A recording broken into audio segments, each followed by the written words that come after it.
চট্টগ্রাম তাফসীরুল কোরআন মাহফিলের জন্য সাহায্য করুন। এ মাহফিল চলবে, এ মাহফিল চলবে ইনশাআল্লাহ। প্যারেড ময়দানে 144 ধারা দেওয়া হয়েছে 17 দিনের। পৃথিবীর ইতিহাসে এত বড় 144 ধারা কোন দেশে কখনো হয়েছে বলে অন্তত আমার জানা নাই। যারা কোরআনের মাহফিল 144 ধারা দিলেন অন্যায় ভাবে, আল্লাহ যদি তাদের জন্য জান্নাতের চতুর্দিকে 144 ধারা দিয়ে দেন, আল্লাহ মাফ করুন, আল্লাহ মাফ করুন। আজকে যদি তিনি বেঁচে থাকতেন, এই চেয়ারে বসার যোগ্যতা তো আমাদের নাই। আমি তো জানি আমার ইলম কালাম কদ্দুর। আমি আব্দুল্লাহ আমিন, লা ইলমা লানা ইল্লা মা আল্লামতানা। আজকে এই চেয়ারে তাকে মানায়। তিনি দুনিয়া থেকে বিদায় নিয়েছেন।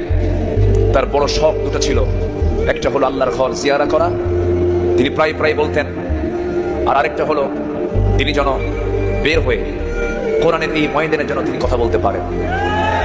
কিন্তু বাতিল শক্তিরা তাকে সেই তার চাওয়াটা পূরণ করতে দেয়নি। এই প্ল্যাটফর্ম থেকে সুস্পষ্ট ভাষায় জানান দিতে চাই, আল্লামা সাঈদীর মতো এই কিংবদন্তির হত্যার সঙ্গে জড়িত চূড়ান্ত শাস্তি নিশ্চিত করা হোক। এমাদের পক্ষে রাজি আছেন কারা কারা? হাত উঁচু করে দেখান মুসলমান।